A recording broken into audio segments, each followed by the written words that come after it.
2024년도가 지나고 새로운 한 해인 2025년도가 밝았습니다마는 우리의 주어진 환경과 여건은 여전히 요지부동 변함이 없지요. 개인적인 삶도 그렇고요, 국가적으로도 그렇고 세계적인 상황이 결코 밝지가 않습니다. 어둡기만 하다, 전문가들의 평가입니다. 그런가 하면 이런 와중에 나라가 여전히 혼란한 와중에 있습니다. 대통령이 공석이고 국무총리도 공석이고 행안부 장관, 국방부 장관, 이런 기타 등등에 다 요직에 있는 분들이 한 분도 지금 비어있는 상황이에요. 그래서 이런 상황에서 혹시나 북한에서 남침이라도 하게 되면은 어떤 일이 벌어질지 모르는, 아무 이상이 없을 정도로, 한마디로 표현하면 무정부 상태입니다 지금. 그래서 우리는 특별히 다른 때보다도 국가를 위해서, 나라를 위해서 기도해야 될 때라고 생각합니다. 그래서 오늘 말씀의 제목도 지난 한 해를 보내면서 새로운 한 해를 시작하며 우리 교회에 앞으로 나가야 될 표가 뭘까 고민하던 중에 기도로 돌파하고 전도로 부흥하자. 우리 이런 위기 상황 가운데서 믿음의 성도가 할 수 있는 게 뭘까요? 아무것도 없어요. 우리가 할 수 있는 뭐가 있겠어요?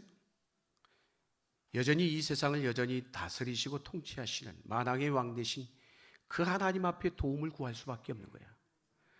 이 세상은 여전히 그분의 손 안에서 움직이고 있기 때문에 이 한 해 동안 정말 기도로 여러분의 삶에, 또 우리나라와 이 민족과 세계의 모든 위기 일들을, 이 어둠의 터널을 기도로 돌파하시는 한 해가 될 수 있기를 주의 이름으로 간절히 축원합니다. 오늘 읽은 우리 예레미야 33장의 말씀은 전환점이 시작되는 성경 구절의 말씀인 것이에요. 무슨 얘기냐? 1절에 보면 예레미야 선지자가 어디에 있다라고 얘기를 하고 있어요? 시위대 뜰에 갇혀 있다라고 얘기를 하고 있습니다. 시위대 뜰에 갇혀 있다. 한마디로 예레미야 선지자는 개인적인 뿐만 아니라 이 말씀 문구 자체가 그 당시의 시대적인 상황을 보여주는 대목의 말씀인 것이에요. 한마디로 뭘까요? 영적으로 최악의 상황인 것입니다. 선지자가 갇혀 있다. 이게 뭘까요? 한마디로 하나님의 입을 막고 있다라는 것이에요. 여러분, 하나님의 말씀을 거부하고 하나님을 거역하고 있는 상황인 것입니다. 여러분, 어느 시대든지 간에 살아계신 하나님의 말씀이 선포되지 않으면 그 시대는 뭐가 없을까요? 소망이 없는 거예요. 소망이. 그러지 않겠어요 여러분? 여러분, 영적인 문제가 다 풀려야 모든 게 풀리듯 영적인 문제뿐만 아니라 도덕적, 정치적, 사회적 모든 영역의 위기 상황인 것이죠. 무엇 때문에? 영적인 위기가 모든 영역에 전염이 되는 것이에요. 모든 영역의 문제를 푸는 열쇠가 영적인 문제에 있기 때문에, 그렇기 때문에 어느 시대든지 간에 영적 위기가 오면 총체적 위기가 올 수밖에 없는 것이에요. 지금 예레미야 선지자가 할 수 있는 게 뭐가 있어요? 아무것도 없는 거예요. 여러분, 바로 이때, 그런데 중요한 거예요. 바로 이 시점에, 이 상황에 예레미야에게 누가 찾아오셨어요? 하나님이 찾아오셨다는 거예요. 이게 중요한 부분인 것이에요. 자, 오늘 1절 말씀 같이 한번 읽겠습니다. 시작.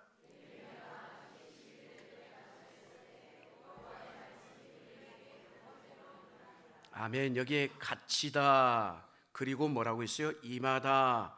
요 두 동사가 굉장히 중요한 단어예요. 두 단어가 가만히 보면은 근데 대조적인 단어죠. 갇히다, 그런데 임하다. 갇힌 상황은 어떤 거예요? 모든 게 막힌 상황이라는 거예요. 오늘 우리가 처한 상황도 모두가 사방이 다 막혀 있어요. 그러지 않아요 여러분? 그러나 인간적으로 보면 물론 막혀 있어요. 닫힌 상황이에요. 그렇지만 모든 것이 끝났을까? 그렇지 않다라는 거예요 여러분. 왜냐하면 오늘 말씀이 보여주듯 이 모든 것이 막힌 상황에 끝났다라고 여긴 이 시점에 하나님의 말씀이, 여호와의 말씀이 예레미야에게 임하였기 때문인 것이에요. 할렐루야. 사방이 가로막힌 감옥 안, 그렇지만은 딱 한 곳이 열려 있었어요. 어딜까요? 하늘이 하늘. 바로 그곳에서 예레미야에게 하나님의 말씀이 임한 겁니다. 오늘 우리의 삶도 마찬가지예요. 사방이 가로막혀 있다 할지라도 한 곳 오직 하늘이 뚫려 있으면 우리에게 소망이 있는 줄로 믿습니다. 예레미야 선지자, 주어진 상황은 갇혀 있었지만 문제는 뭐예요? 중요한 것은 하나님의 말씀이 임했다라는 거예요. 뭘 읽을까요? 내가 어떤 상황, 어떤 형편에 처할 수 있어요. 늘 평안한 게 아니잖아요. 어려운 상황, 모든 것이 막히고 모든 것을 할 수 없는, 정말 아무것도 할 수 없는 어떤 상황이 주어질 수 있어요. 그러나 그건 중요하지 않아요, 여러분. 그럼에도 불구하고 내가 서 있는 이곳에 하늘이 열려 있고 하나님이 임하느냐 임하지 않느냐가 훨씬 더 중요하다는 것이에요. 여러분, 믿음의 성도에게 최악의 상황이 어떤 상황일까요? 하나님의 말씀이 들려지지 않는 상황이에요. 이 순간도 이 자리에 앉아 있지만 귀가 닫혀 있고 귀를 막고 있고 하나님의 말씀이 들려지지 않는다면 여러분의 심령은, 여러분의 인생은 최악의 상황인 것이에요. 만약 어떤 상황이 처한다 할지라도 그럼에도 불구하고 하나님의 말씀이 들려진다면 그것은 우리에게 있어서 최상의 환경이 되는 줄로 믿습니다. 무서운 게 뭘까요? 믿음의 성도에게 가장 무서운 건 다른 게 아니에요. 하나님의 말씀이 들려지지 않는 하나님의 침묵인 것이에요. 그걸 뭐라고 표현할 수 있어요? 재앙이요, 재앙. 다른 게 재앙이 아니에요. 분명히 믿음의 성도인데도, 예배 자리에 앉아 있는데도, 말씀이 선포되는데도 말씀이 들려지지 않는다. 그것처럼 재앙은 따로 없는 거예요, 여러분. 여러분, 아브라함도 하나님의 말씀이 들려지지 않는 잠깐의 상황을 경험한 적이 있죠. 분명히 하나님께서 내 씨를 통해 민족의 아버지가 되게 하고 나로 인하여 축복의 조상이 되겠다고 약속했음에도 불구하고 도무지 나이가 1살, 2살 더 먹어간데도 86세가 되었는데도 전혀 소식이 없는 거예요.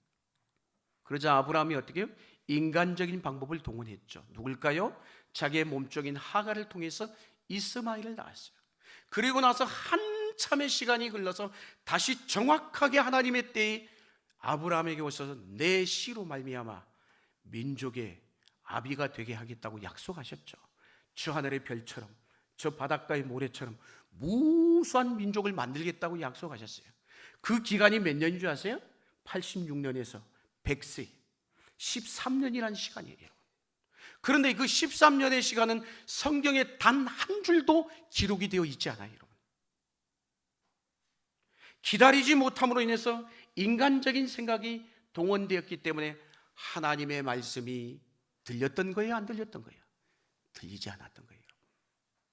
말씀을 쫓아갔던 그가 결국은 말씀이 사라져버린 것입니다, 여러분. 말씀을 쫓아갔던 그 아브라함이 결국 갈 길을 몰라 방황하는 인생이 되고 만 거예요. 무려 13년간.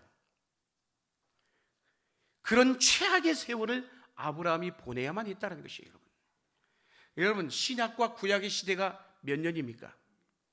약 400년이라는 시간이 있어요. 엄청난 시간이죠. 이 시간을 뭐라고 얘기하냐? 하나님의 침묵기다라고 해요. 신구약 중간 이 시기 무려 400년의 시간이 하나님의 말씀이 선포되지 않은 거예요. 선지자가 없었던 시대라는 것이에요.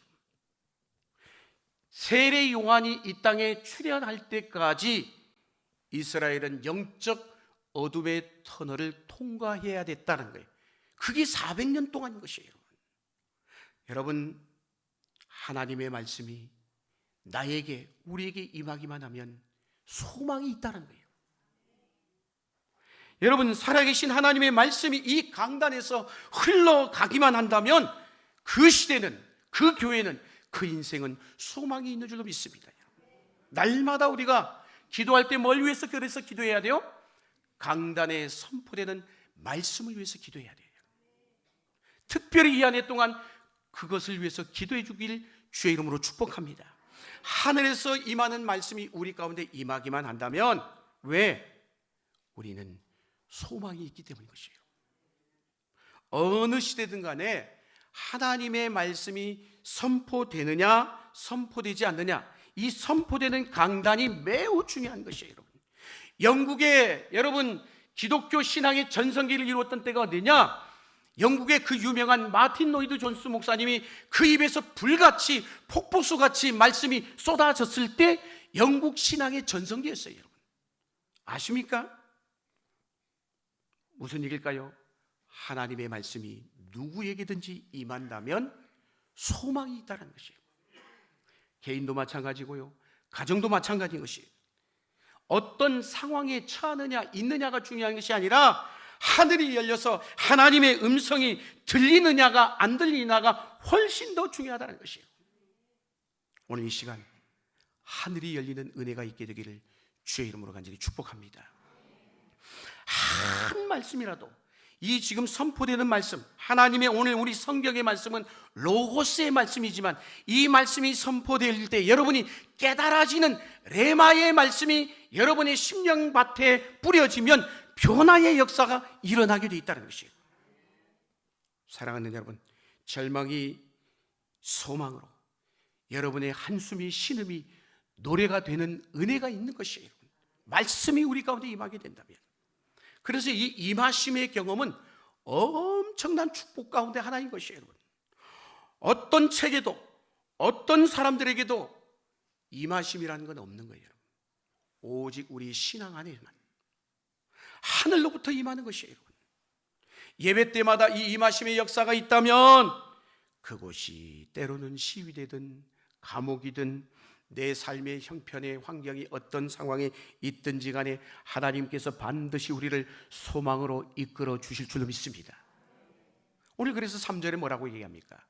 이어지는 3절 말씀 우리 같이 한번 읽겠습니다. 시작.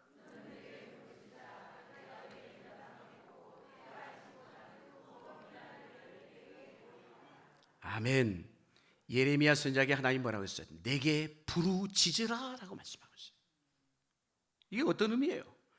네가 지금 처한 상황이 얼마나 절박한 상황이냐, 그 상황 가운데서 어떻게 하라는 거예요? 나에게 부르짖으라는 거예요. 여러분, 절대적 우리가 한계 상황에 빠지면 어때요? 하나님 앞에 부르짖어요? 안 부르짖어요? 부르짖잖아요. 여러분, 시편에도 보면은 곳곳에 부르짖는다. 시편의 기자가 하나님을 향하여 내가 부르짖나니 내가 부르짖습니다. 이 부르짖는다는 표현이 어려움에 처할 때마다 자주 등장하고 납니다. 대표적인 한 예의 말씀을 드립니다. 시편 86편 7절 말씀 같이 한번 읽겠습니다. 시작.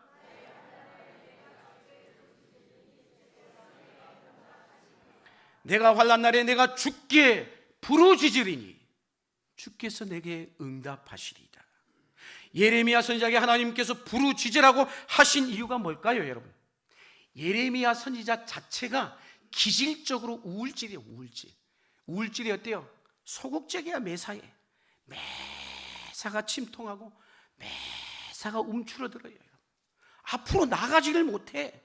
언제 바깥으로 나갈 수 없는 지금 그런 기질을 갖고 있는 예레미야가 지금 심지어 어디에 있는 거예요? 감옥 안에 갇혀 있으니 평상시보다 훨씬 더 어둡고 우울하고 소극적일 수밖에 없는 거예요. 여러분, 우리도 그렇잖아요. 어떤 문제를 오래 안고 있다가 보면은요, 나중에 아무리 힘든 것이라도 그냥 수용해 버려. 뭐 그랬으니까 그러잖아요. 여러분, 암에 걸린 사람은 어때요? 처음에 겪는 그런 감정의 상황이 어때요? 분노의 상황이 어때요? 왜 하필이면 나에게 이 암이 걸렸을까? 분노가 일어나고 거부하잖아요. 그러나 이것이 시간이 지나고 점점 흘러가다 보면 포기하고 수용하는 단계가 오게 되는 것이에요. 아마 예레미야도 지금 그런 상황인 거예요. 어쩔 수 없는, 원래 그의 기질조차도 우울질이었지만은 지금 주어진 상황이 한계의 상황이다 보니까 손 놓아버리고 포기하고 절망해. 지금 그런 상황에 처해 있는 거예요. 모든 것을 포기해버리십시오. 그러면 불행한 삶을 살 수밖에 없어요. 거부할 용기조차 없는 거예요. 여러분, 그 상황을 밀어낼 용기조차 안 생기는 거예요. 여러분, 그래서 여러분, 믿음의 성도들에게 있어 가장 두렵고 무서운 것 중에 하나가 뭘까요?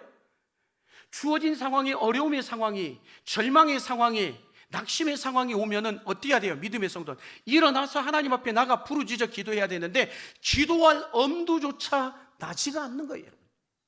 이것만큼 두렵고 무서운 건 없어요, 여러분. 세상에서 아무리 합리적이고 논리적이고 계산적인 훈련을 받아왔잖아요, 여러분. 세상은 다 그렇잖아요. 그렇기 때문에 안 된다라고 생각하면 그래, 안 되는 거야. 그렇게 결론을 내려버려요. 믿음을 가진 성도인데도 불구하고. 그런데 그 문제가 오래 지속돼 버렸어요. 지속되고 악화되면 악화될수록 우리 성도들이 갖는 것 중에 하나가 뭐예요? 기도할 용기조차 내려놔 버리는 거예요. 우리가 그렇단 말이에요. 여러분, 요한복음에 보면은 38년 된 병자를 예수님께서 찾아봤죠. 연못 물가가 물이 동할 때마다 먼저 뛰어들어간 사람이 낫는다라는 이 소식을 듣고 이 환자도 왔겠죠. 그러나 38년 된 병자가 움직일 수 없어, 거동할 수 없어. 누군가 옆에서 부축이 되고 움직여줘야 들어갈 수 있는 거예요. 그러니 물이 동할 때마다 먼저 들어갈 수 있어요. 그러니 그 시간이 오래 지속됐을 거 아니에요. 한 해 두 해도 아니고 38년 동안 그 중병을 알아왔는데 그 사람의 마음이 어떻게 했어요? 그 내면이 예레미야 선처럼 소극적이고 우울하고 어두울 수밖에. 그래, 나는 안 돼, 어쩔 수 없어, 나보다 저 사람들이 훨씬 더 먼저 들어갈 거야. 그런 38년 된 병자에게 주님이 찾아오셔서 일어나 걸으라 이렇게 얘기해야 마땅하잖아요. 그런데 주님이 뭐라고 말씀합니까? 네가 낫고자 하느냐, 네가 낫고자 하느냐. 주님이 그 병자의 내면을 아시고 계신 것이에요. 들여다보신 것이에요. 부정적이고 여전히 어두운 불가능의 그 마음, 생각마저도 무너져버린 그 마음에 주님이 희망의 싹을 틔워 올리는 거예요. 그래서 네가 낫고자 하느냐, 희망의 메시지의 질문을 던지고 있는 거예요, 여러분.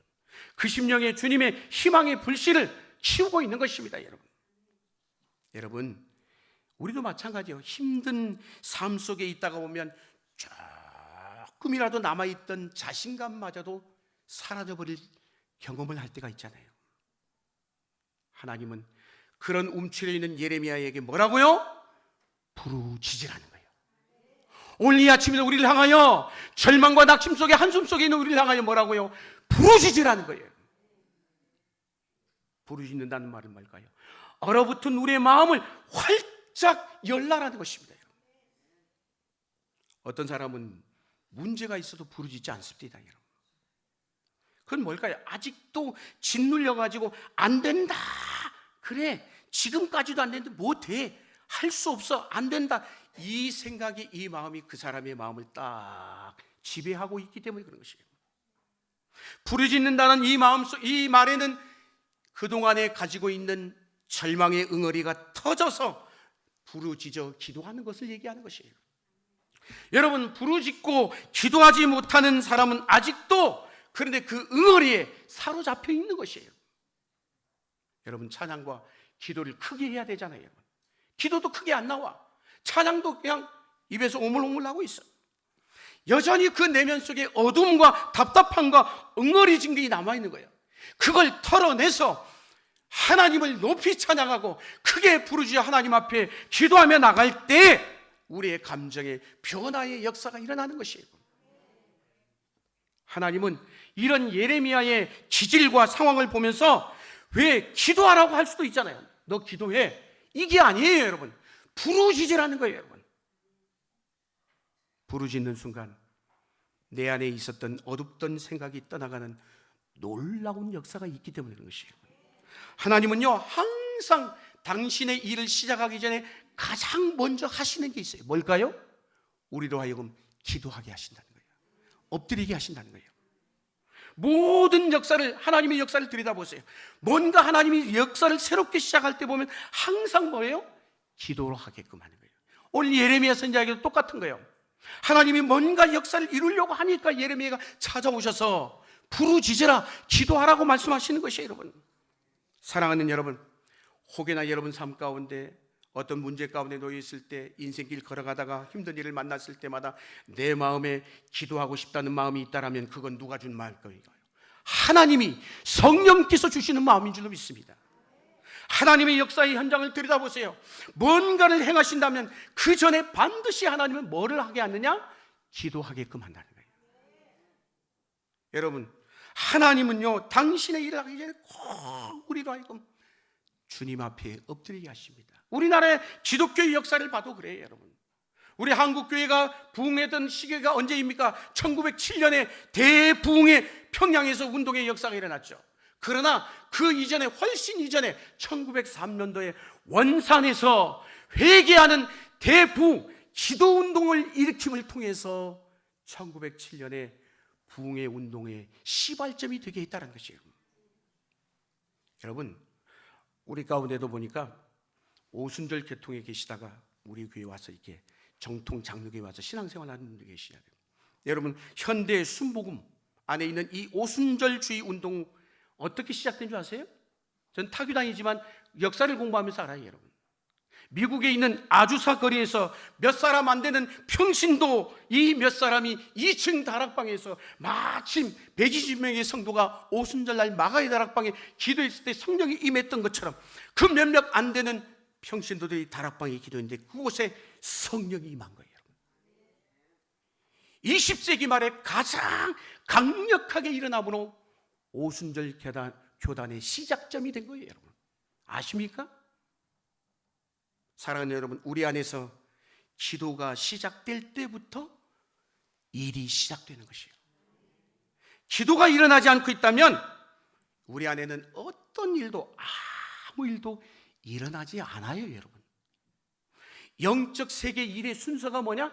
항상 기도가 먼저라는 것이에요. 믿으시길 축복합니다. 내 안에서 이상하게끔 기도하는 일이 일어나고 있다면 그건 보통 일이 아닌 거예요. 평범한 일이 아닌 거예요, 여러분. 비범한 일인 것이에요, 여러분. 하나님이 뭔가를 시작하려고 하는 징조인 거예요, 징조. 저는 우리 교회 가운데 그런 은혜가 있게 되기를 축복합니다, 여러분. 하나님은 가장 먼저 기도하는 일을 일으키신다는 것이에요. 우리 안에 기대감과 희망을 버리지 않도록 하면서 하나님께 새로운 역사를 시작하시겠다는 것이죠, 여러분. 가장 그래서 무섭고 절망적인 상태는 내가 감옥에 갇혀 있는 게 아니에요. 시위대 뜰 안에 있는 게 아니에요. 가장 무섭고 두려운 건 뭐냐? 기도가 멈춰버리는 거예요. 기도가 중단돼 버리는 것이에요. 너는 내게 부르짖으라.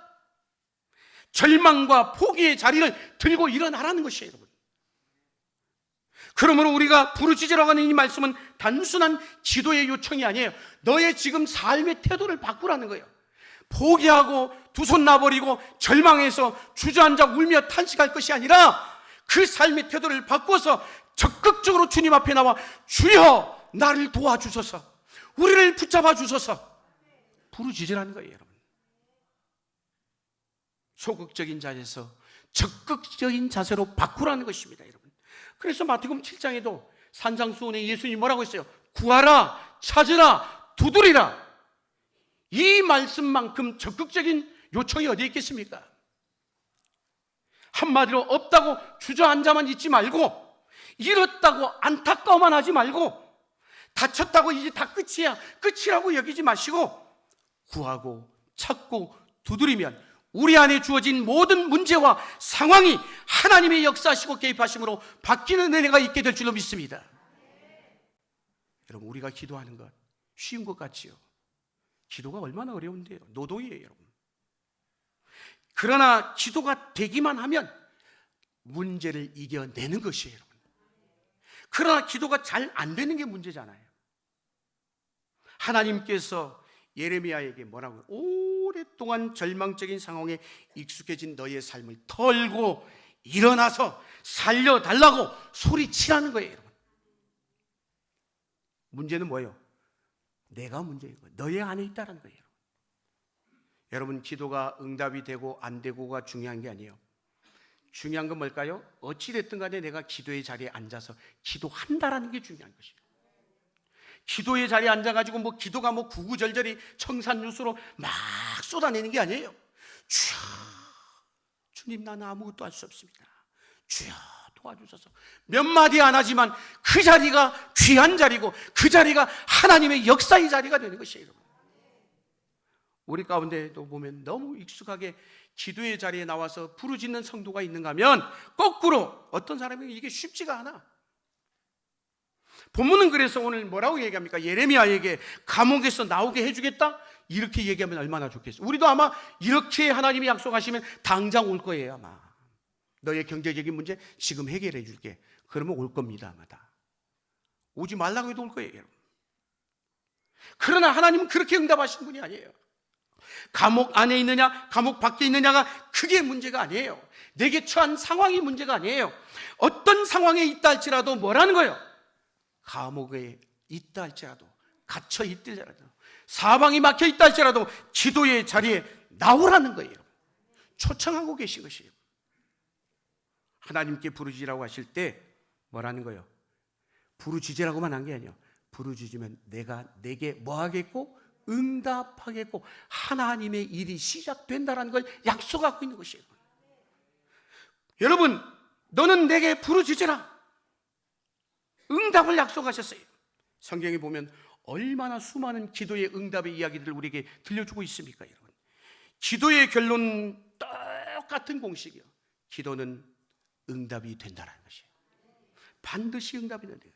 여러분, 우리가 원하는 방식이 아니고 우리가 원하는 시기가 아닐지라도 하나님은 어떤 방식으로든 어느 때든지 간에 하나님의 때에 우리에게 반드시 응답하는 줄로 믿습니다. 하나님의 백성은 그래서 백성이 드리는 그 기도를 하나님은 결코 외면하지 않으신다는 것이에요. 우리는 기도를 믿어야 합니다. 사람들이 기도를 잘 하지 않는 이유가 뭘까요? 기도 응답을 믿지 않기 때문에 그런 것이에요. 기도의 사람 조지 밀러를 생각하고 있어요. 5만 번의 기도 응답을 받았어요, 여러분. 그는 지금도 그의 고아원이 설립됐던 고아원이 지금도 영국에 가면 있다고 합니다. 엄청난 사이즈를 갖고 있어요.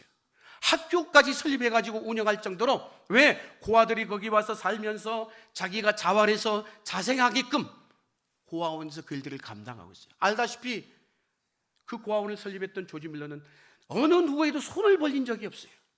우리에게 재정적 후원이 필요합니다. 도와주십시오. 그래 본 적이 없다. 오직 기도의 골방에 들어가서 하나님 앞에, 주님 앞에 도와달라고 기도했어요.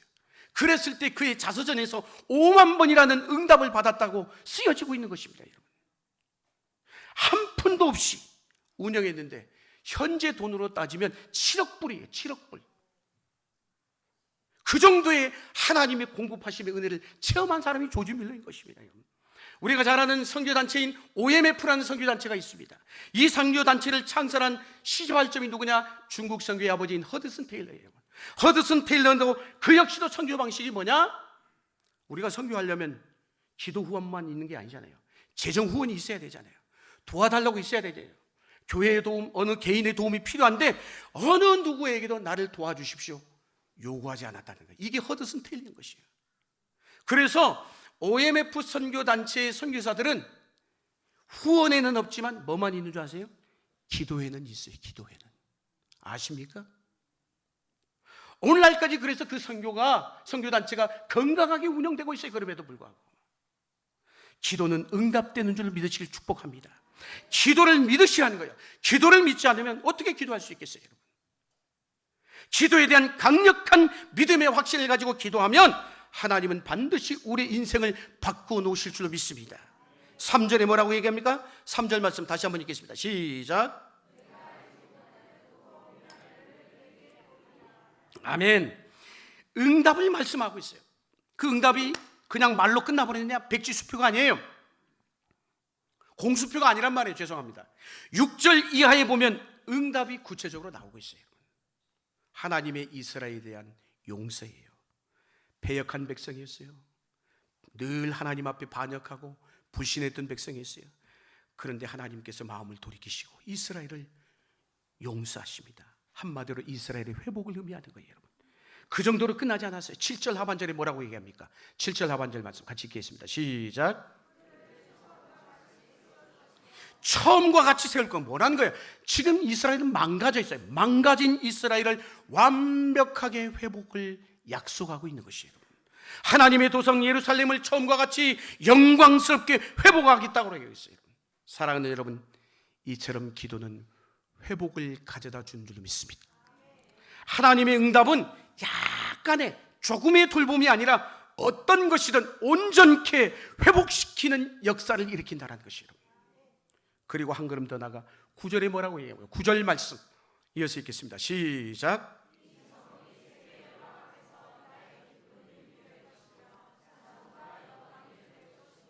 아멘. 상상을 초월하는 약속이죠. 우리가 신음하며 기도했지만 응답은 내가 상상하지 못한 것이 응답이 된다는 것이에요. 저는 오늘 우리의 상상을 초월한 응답이 우리 가운데 임하기를 주의 이름으로 축복합니다. 우리의 기도의 응답은 나의 기도의 제목을 뛰어넘어서야 되는 것이에요. 여러분, 기도의 재미가 여기 있는 것이에요. 에베소 3장 20절에 그래서 사도 바울이 뭐라고 얘기합니까? 한번 읽을까요? 3장 20절 말씀 시작.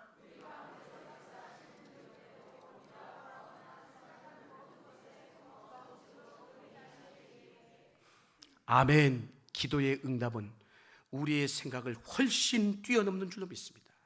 오늘 본문 2절에 뭐라고 얘기합니까? 이를 행하시는 여호와, 그것을 만들며 성취하시는 여호와, 여호와 그의 이름을 여호와라는 이가 이와 같이 이르시도다. 응답을 약속하는 하나님이 어떤 분이라는 거예요? 만드시는 분이다라고 했어요. 지으시는 분이다라고 했어요. 만드시다, 지으시다, 이 동사가 어디에 나왔을까요? 성경에 가장 앞부분 창세기 2장 3장에 하나님이 이 세상을 지으시고 인간을 만드셨다라고 했어요. 거기에 처음으로 등장하는 이 단어예요. 곧 우리가 기도에 부르짖으라고 말씀하신 하나님, 그 초청에 부르시는 그 하나님은 어떤 하나님이라는 거예요? 이 세상을 만드신 하나님이라는 거예요. 이 세상을 통치하시고 지으신 하나님이라는 거예요. 창조주 하나님께서 우리에게 부르짖으라고, 기도하라고 요청하고 계신 것이에요. 그 하나님이 창세기 1장 1절에 태초에 하나님이 천지를 창조하시니라, 이 한마디를 믿으면 믿지 못할 것이 없다는 것이에요. 창조주 하나님이 우리의 기도를 들으신 줄로 믿습니다. 그 하나님은 신실하시고 좋으신 하나님이에요. 여러분, 오지에 나가서 선교하시는 선교사님들의 얘기를 들어보면 요즘도 그래요. 죽은 자가 살아난대요. 중병에 걸렸던 자가 병에서 나음을 얻는다라고 얘기했어요. 어느 평신도 선교사님이 무슬림권으로 선교를 갔어. 가기 전에 수지침을 배우고 갔어. 수지침을 놓으면서 기도하면서 나서, 하나님, 제가 수지침을 놓지만은 이 수지침의 능력이 아니라 하나님의 능력이 있는 줄로 믿습니다. 고쳐주옵소서. 허리 디스크 있는 사람, 각혈을 하는 사람이 그 자리에서 나와버리는 거예요. 실제 상황인 거예요, 여러분. 하나님의 영광이 수지침을 통해서 나타난 거예요. 그 침의 능력이 있는 게 아니라는 거예요. 하나님의 능력인 것이에요, 여러분. 오늘 우리에게도 필요하다면, 하나님이 필요하다면, 우리 교회 여러분의 개인의 인생에도 필요하시다면 기적이 일어나는 줄로 믿습니다. 지금도 세상 돌아가는 것 우리 힘으로 돌아갈까요? 인간의 힘으로, 지혜로? 천만에요. 하나님이 일하시기 때문이요. 주께서도 말씀했잖아요. 내가 일하니 아버지께서 일하니 나도 일한다라고 했어요. 오늘 일을 행하시는 여호와다라고 했어요. 하나님은 지금도 일하고 계시기 때문에 이 세상이 돌아가고 있는 거예요. 그래서 여러분의 삶에 어떤 일이 일어나도 두려워하지 않기를 바랍니다. 왜? 내가 기도하기만 하면 하나님은 일하시기 때문에. 하나님은 가장 정확한 때에 당신의 일을 이루십니다. 기도는 내가 일하는 게 아니라 누가? 하나님이 일하시게 하는 통로인 것이에요. 하나님이 일하시면 조금 유식한 표현으로 플러스 알파예요. 플러스 알파라는 거예요. 이 아내가 기도함을 통해서 플러스 알파의 삶을 살기를 축복합니다, 여러분. 기도를 배운 사람들은 이 플러스 알파의 위력을 알아요, 여러분. 기도해보면 알아요. 아무리 내가 잘해놔도요, 플러스 알파에 의해서 모든 방향이 결정이 되게 돼 있어요. 내가 결정하는 게 아니에요. 우리 모두에게 내가 최선을 다했지만 결정적인 것은 뭘까요? 플러스 알파. 무엇이에요? 하나님의 일하심이 필요하다는 거예요. 그게 플러스 알파인 것이에요. 하나님은 오늘 우리에게도 열심히 일하고 계십니다, 여러분. 일을 만들고 성취하는 여호와가 오늘 우리에게 말씀하십니다. 뭐라고? 부르짖으라고. 실패에 두려워하지 마십시오. 실패할 수 있어요, 여러분. 실패하지 않으려고 너무 또 노력하지 마십시오. 완벽하게 하려고도 하지 마시라는 거예요. 하나님이 일하실 공간을 드리는 믿음이 있기를 축복합니다. 어떤 때는 실수를 통해서 하나님이 더 크고 놀라운 일을 행하실 때가 있어요. 플러스 알파의 역사를 만들어내는 그 하나님 앞에 올 한 해 동안 맡기시고 기도하시면서 기도로 돌파하셔서 기도로 플러스 알파의 하나님의 능력을 체험하시고 승리하시는 이 아내가 될 수 있기를 주의 이름으로 간절히 축원합니다. 기도하시겠습니다.